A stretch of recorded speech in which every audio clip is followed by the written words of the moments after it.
الحمد لله نحمده ونستعينه ونستغفره ونؤمن به ونتوكل عليه ونعوذ بالله من شرور أنفسنا ومن سيئات أعمالنا من يهده الله فلا مضل له ومن يضلله فلا هادي له ونشهد أن لا إله إلا الله وحده لا شريك له ونشهد أن سيدنا ومولانا محمدا عبده ورسوله صلى الله تعالى على خير خلقه محمد وعلى آله وأصحابه ومن تبعهم بإحسان إلى يوم القيامة. أما بعد فأعوذ بالله من الشيطان الرجيم. بسم الله الرحمن الرحيم. قل إن كنتم تحبون الله فاتبعوني يحببكم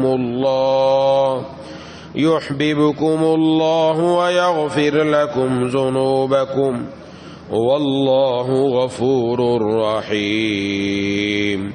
قل أطيعوا الله والرسول فإن تولوا فإن الله لا يحب الكافرين.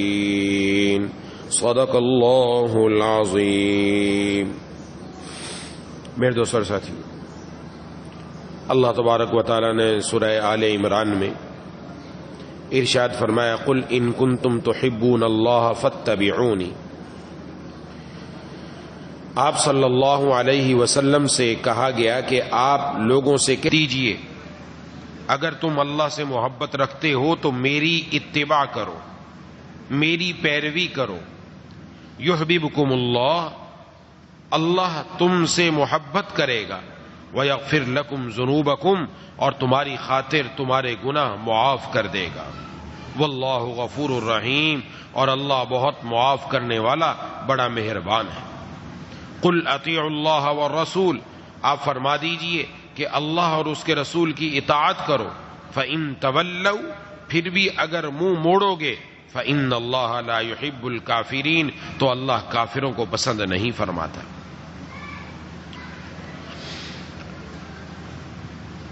اللہ تبارک و تعالی نے ہم سب کو محبوب کبریا ختم الانبیاء جناب نبی کریم صلی اللہ علیہ وسلم کی امت میں پیدا فرما کر کلمے کی دولت سے نوازا. الحمدللہ. کلمہ لا الہ الا اللہ محمد الرسول اللہ صلی اللہ علیہ وسلم، اس کلمے کے دو بول ہیں. پہلا ہے لا الہ الا اللہ، جس کا مفہوم یہ ہے کہ میں نے اللہ تبارک و تعالی کو اپنا معبود بنا لیا. اب ساری زندگی صبح سے شام تک میری اوپر اگر کسی کا حکم چلے گا تو وہ اللہ کا، اگر کسی کا قانون چلے گا تو وہ اللہ کا. حکم تو اللہ کا ہے، قانون تو اللہ کا ہے، لیکن اس پر عمل کس طریقے سے کریں؟ محمد الرسول اللہ صلی اللہ علیہ وسلم. دوسرا بول جو ہم نے کہا ہے یہ محمد الرسول اللہ کہہ کر اقرار کیا کہ قانون تو اللہ کا ہوگا، حکم تو اللہ کا ہوگا، طریقہ اللہ کے محبوب صلی اللہ علیہ وسلم کا ہوگا. لہذا اللہ کا حکم آیا نماز پڑھو، نماز رسول اللہ صلی اللہ علیہ وسلم کے طریقے کے مطابق. روزہ رکھو، روزہ رسول اللہ صلی اللہ علیہ وسلم کے طریقے کے مطابق. حکم دیا حج کرو، حج رسول اللہ صلی اللہ علیہ وسلم کے طریقے کے مطابق. یہاں تک کہ صبح سے لے کر شام تک کی زندگی رسول اللہ صلی اللہ علیہ وسلم کی اتباع میں گزاری جائے. آج اس کی بھی اشد ضرورت ہے. حکیم الامت حضرت تھانوی نور اللہ مرکزہ نے اس بات کو بڑا اچھے انداز میں سمجھایا کہ ہم نے جو دو بول بولے ہیں ان کی لاج کتنی رکھی. صرف کلمہ پڑھ لینے سے کام نہیں بن گیا، اس کلمے کے کچھ تقاضے ہیں. ایک بچی جس کی شادی ہو رہی ہو تو اس سے جا کر جب پوچھا جاتا ہے کہ فلاں لڑکا آپ کے آپ کو اس کے نکاح میں دیا جا رہا ہے، آپ کو قبول ہے، تو وہ دو بول بولتی ہے، ایک قبول دوسرا ہے، یہ دو بول بولے اور ان کی اتنی لاج رکھتی ہے کہ اپنے والدین کو، اپنے ماں باپ کو، اپنے گھر بار کو، اپنے بہن بھائیوں کو، حتیٰ کہ اپنے شہر کو، حتیٰ کہ اپنے ملک کو چھوڑ کر وہ ایک شوہر کی ہو رہتی ہے، وہ اپنے دو بولوں کی لاج رکھتی ہے کہ میں نے اپنی زندگی گزارنے کے لیے اس کے ساتھ عہد کر لیا، تو فرمایا ہم نے بھی تو دو بول بولے تھے، لا الہ الا اللہ محمد رسول اللہ، میری اور آپ کی زندگی میں کیا اللہ کا قانون آیا کہ نہیں آیا، رسول اللہ صلی اللہ علیہ وسلم کا طریقہ آیا کہ نہیں آیا، ہم نے غیر اللہ کو چھوڑا، ہم نے غیروں کے طریقوں کو چھوڑا، ہم اللہ تبارک و تعالیٰ کی طرف آئے کہ نہیں آئے، اس پر غور کرنے کی ضرورت ہے۔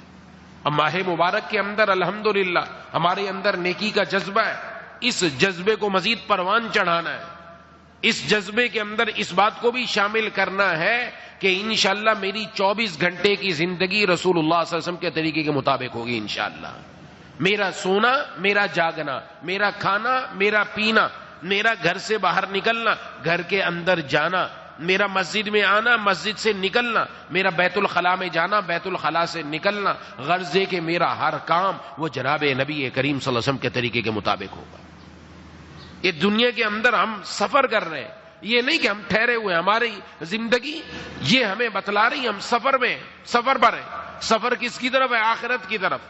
اور ہر کلمہ پڑھنے والا جس نے سچے دل سے کلمہ پڑھ لیا لا الہ الا اللہ محمد الرسول اللہ، وہ یقیناً جنت کے اندر جائے گا انشاءاللہ۔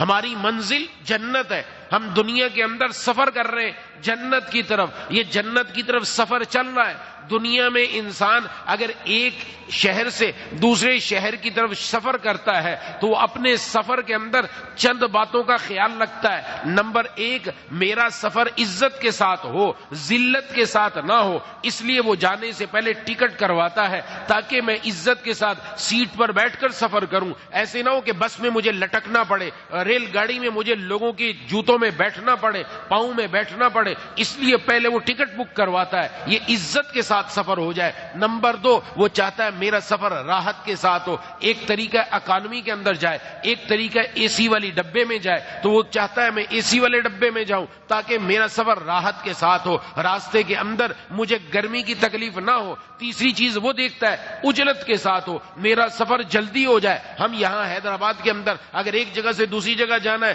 تو بھی کہتے ہیں کسی شارٹ کٹ رستے سے وہاں پہنچ جائے، مختصر رستے سے وہاں پہنچ جائے، جلدی پہنچ جائے، کیونکہ ہم نے اپنی منزل پر جلدی پہنچنا ہے۔ ایسے ہی وہ انسان جو سفر کرتا ہے وہ کہتا ہے میں جلدی پہنچ جاؤں، اگر وہ بس کے ذریعے جلدی پہنچ سکتا ہے تو بس کی ٹکٹ کرائے گا، ریل گاڑی کے ذریعے پہنچ سکتا ہے ریل گاڑی کی کرائے گا، ہوائی جہاز کے ذریعے کرا سکتا ہے ہوائی جہاز کے ذریعے جائے گا۔ غرض ہے کہ وہ جلدی پہنچے گا، اپنے سفر میں وہ عزت بھی دیکھتا ہے، راحت بھی دیکھتا ہے، عجلت بھی دیکھتا ہے، یعنی جلدی بھی دیکھتا ہے۔ ایسے ہی جو ہمارا سفر جنت کی طرف ہو رہا ہے، سفر ہمارا جنت کی طرف ہے، یہ جنت والا سفر عزت کے ساتھ ہو جائے، دنیا میں بھی عزت، قبر میں بھی عزت، قیامت والے دن بھی عزت، راحت کے ساتھ ہو جائے، دنیا میں بھی راحت سے رہے، قبر میں بھی راحت سے رہے، آخرت میں قیامت والے دن بھی راحت مل جائے۔ اور نمبر تین، عجلت کے ساتھ ہو جائے، جلدی مختصر رستے سے ہم جنت کے اندر پہنچ جائے، تو اس کے لیے محی سننا حضرت اقدس حضرت مولانا شاہ ابرار الحق صاحب رحمہ اللہ فرماتے تھے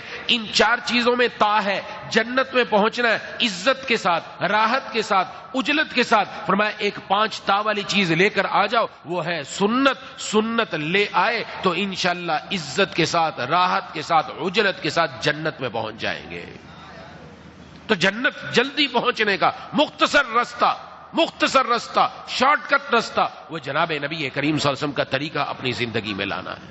آج آپ صلی اللہ علیہ وسلم کا طریقہ ہماری زندگی سے نکل گیا، غیروں کا طریقہ آیا، سر کے بالوں سے لے کر پاؤں کے ناخن تک، اپنی خوشی اپنی غمی کس کے طریقے کے مطابق ہو رہی ہے، میرا لباس، میرا اٹھنا بیٹھنا میں کس کے طریقے کے مطابق کر رہا ہوں، میری شادی کس کے طریقے کے مطابق، میرے گھر میں کوئی فوتگی ہو جائے غم کس کے مطابق، یہ سارے ہم دیکھیں ہماری زندگی کس طرف چلی جا رہی ہے۔ تو جناب نبی کریم صلی اللہ علیہ وسلم تو اس لیے آئے کہ آپ کی پیروی کی جائے، آپ کا طریقہ کوئی معمولی چیز نہیں، یہ وہ طریقہ ہے جس کی زندگی میں آ جائے وہ اللہ کا پیارا بن جاتا ہے، اللہ کا محبوب بن جاتا ہے، یہ طریقہ ایسا ہے۔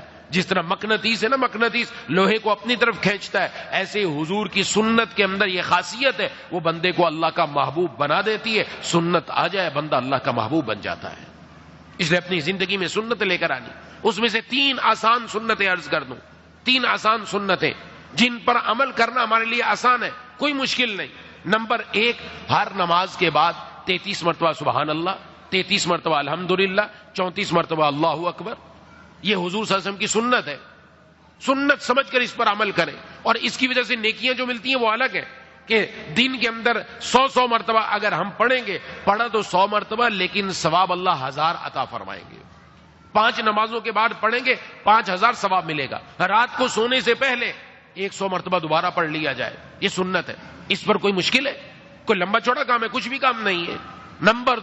نمبر دو، سلام میں سبقت اور پہل، کہ ہر آنے جانے والے سے سلام کرنا، السلام علیکم ورحمۃ اللہ، السلام علیکم ورحمۃ اللہ، سلام عام کرو۔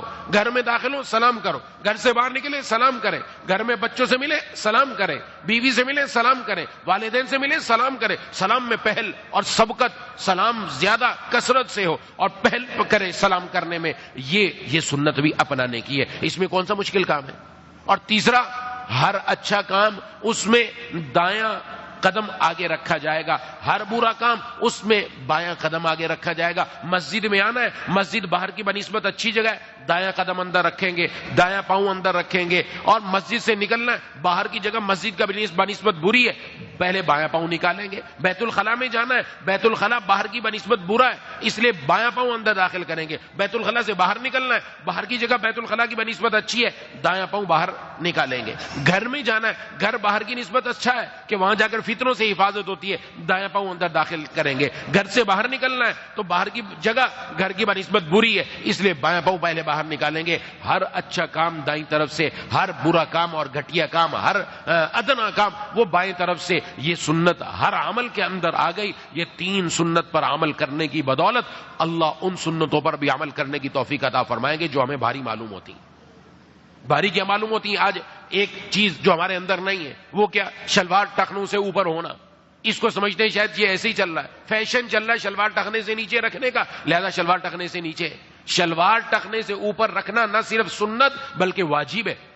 جناب نبی کریم صلی اللہ علیہ وسلم کی عام پوری زندگی میں آپ کیا تہبند مبارک آدھی پنڈلی تک ہوا کرتا تھا، آدھی پنڈلی، حکم بھی دیا، لیکن آدھی پنڈلی نہیں تو فرمایا کم از کم ٹخنا تو تمہارا کھلا ہوا ہونا چاہیے۔ آج ٹخنا ڈھانک لیا اور نماز بھی ہو رہی ہے، سب ہو رہا ہے۔ جس وقت ہم نے ٹخنا ڈھانکا ہوا ہے، یہ اللہ کے حکم، اللہ کے محبوب صلی اللہ علیہ وسلم کے حکم کی خلاف ورزی ہے۔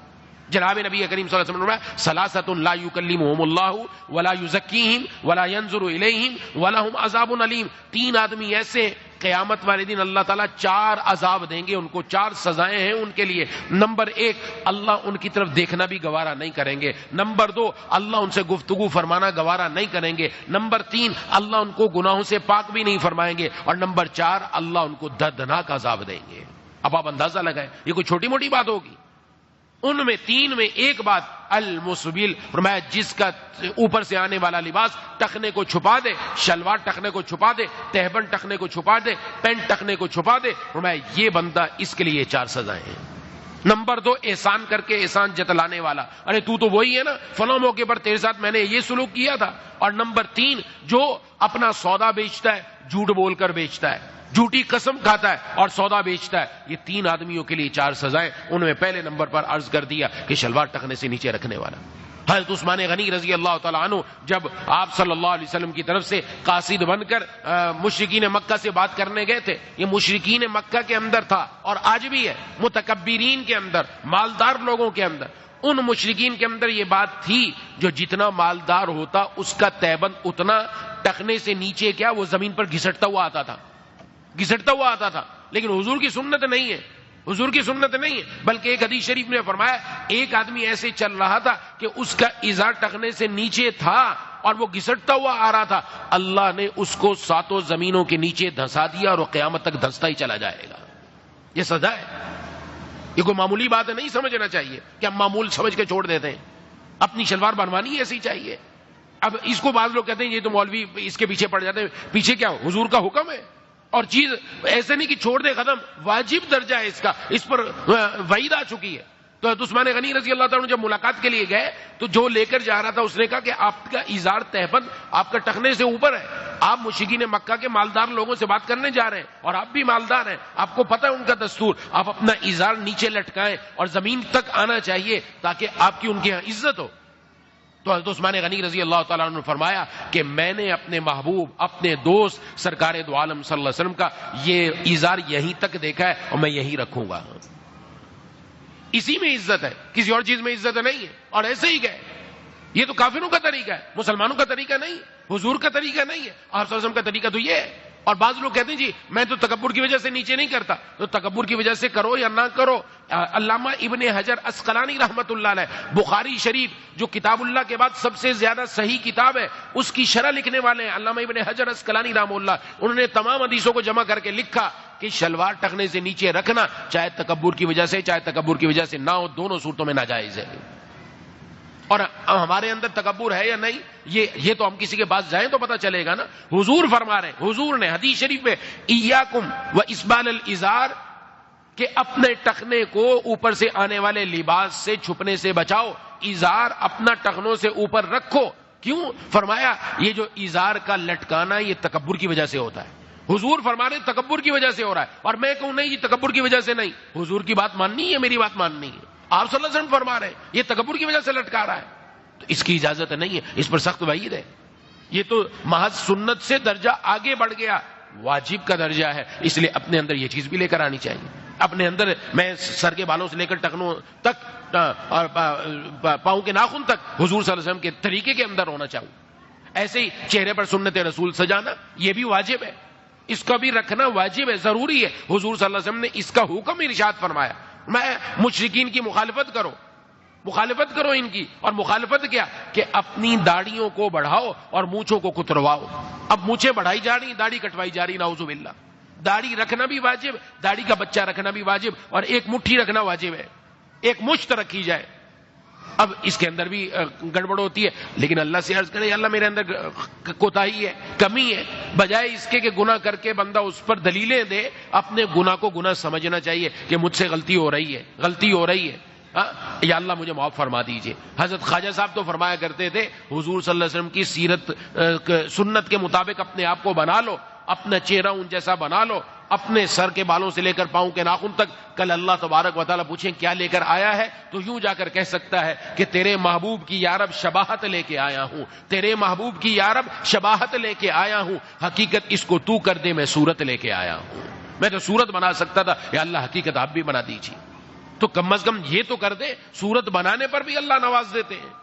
تو اپنے اندر یہ جذبہ بھی رکھنا چاہیے، آگے قدم بڑھانا چاہیے۔ آج تک ہم نے دنیا والوں کو راضی کیا، میں کئی مرتبہ عرض کر چکا کہ دنیا سے دل لگا کے دنیا سے کیا ملے گا، یاد خدا کیے جا تجھ کو خدا ملے گا۔ دنیا والوں سے دل لگانے سے کچھ نہیں ملنا، اور دنیا والوں کی پیروی کرنے سے کچھ نہیں ملنا، جو کچھ ملنا ہے وہ جناب نبی کریم صلی اللہ علیہ وسلم کی پیروی کرنے سے ملنا ہے۔ نہ ہیلا کام آئے گا، نہ حجت کام آئے گی، نہ ہیلا کام آئے گا، نہ حجت کام آئے گی، سرے محشر تو مولا کی محبت کام آئے گی، سرے محشر تو مولا کی محبت کام آئے گی۔ یہاں شاہ مدینہ کے جو ڈھل جائے گا سانچے میں، یہاں شاہ مدینہ کے جو ڈھل جائے گا سانچے میں، وہاں شاہ مدینہ کی شفاعت کام آئے گی۔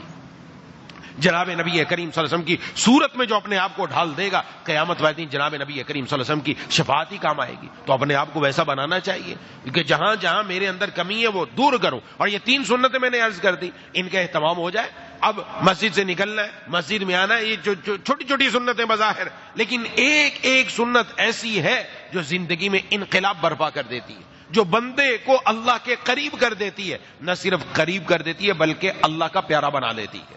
اللہ کا پیارا بننے کا ایک ہی طریقہ جو قرآن کریم کی آیت میں نے پڑھی، اس میں فرما دیا گیا فاتبعونی یحببکم اللہ۔ اے نبی صلی اللہ علیہ وسلم آپ فرما دیجئے کہ میری پیروی کرو، میرا چلن چلو، میرے نقش قدم پر چلو، اللہ نہ صرف تم سے پیار فرمائیں گے بلکہ اللہ تمہاری خاطر تمہارے گناہوں کو بھی معاف فرما دیں گے۔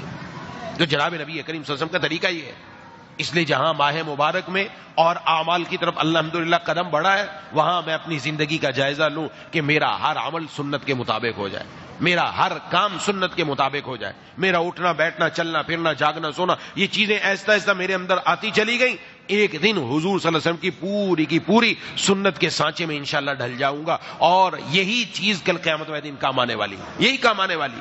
اس لیے اس کی طرف توجہ کہ میرے اندر کہاں کمی ہے، جہاں جہاں میرے اندر کمی ہے میں اس کی طرف آنا شروع کر دوں۔ دعا ہے کہ اللہ تعالیٰ مجھے اور آپ کو ان باتوں پر عمل کرنے کی توفیق عطا فرمائے۔ وآخر دعوانا ان الحمدللہ رب العالمین۔ بسم اللہ الرحمن الرحیم، الحمدللہ رب العالمین الرحمن الرحیم مالک یوم الدین، ایاک نعبد و ایاک نستعین، اہدنا الصراط المستقیم صراط الذین انعمت علیہم غیر المغضوب علیہم ولا الضالین۔ اللهم صل على سيدنا مولانا محمد وعلى آل سيدنا مولانا محمد وبارك وسلم۔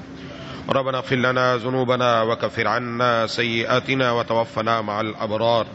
اللهم إنا نسألك رضاك والجنة، اللهم إنا نعوذ بك من سخطك والنار، اللهم ألهمنا رشدنا وقنا شرور أنفسنا، اللهم ارحمنا بترك المعاصي ولا تشقنا بمعصيتك، اللهم زدنا ولا تنقصنا، وأكرمنا ولا تهنا، وأعطنا ولا تحرمنا، وآثرنا ولا تؤثر علينا، وارضنا وارض عنا۔ یا الہ العالمین، ہم سب کا مل بیٹھنا قبول فرما لیجئے۔ یا اللہ ہم سب کو اپنے محبوب سرکار دو عالم صلی اللہ علیہ وسلم کے یا اللہ صورت کو اپنا توفیق عطا فرما دے۔ یا الہ العالمین، سر کے بالوں سے لے کر پاؤں کے ناخن تک اپنی خوشی، اپنی غمی، اپنی 24 گھنٹے کی زندگی کو یا اللہ سنت کے سانچے میں ڈھالنے کی توفیق عطا فرما۔ مولا کریم ہمارے گھروں میں سنت کی کلیاں یا اللہ کو سنت کی کلیاں کھلا دیجئے۔ مولا کریم الہ العالمین، رسم و رواج ہماری زندگیوں سے نکال دیجئے۔ مولا کریم ہمیں اپنی بارگاہ میں قبول فرما لیجئے، اپنے پیاروں میں شامل فرما لیجئے۔ اللہم کل خیر لکل مسلم و مسلمہ، اللہم ارحم امت محمد صلی اللہ علیہ وسلم۔ ربنا تقبل منا انک انت السمیع العلیم وتب علینا انک انت التواب الرحیم۔ صلی اللہ تعالی علی خیر خلق محمد وعلی آلہ وصحبہ اجمعین برحمتک یا ارحم الراحمین۔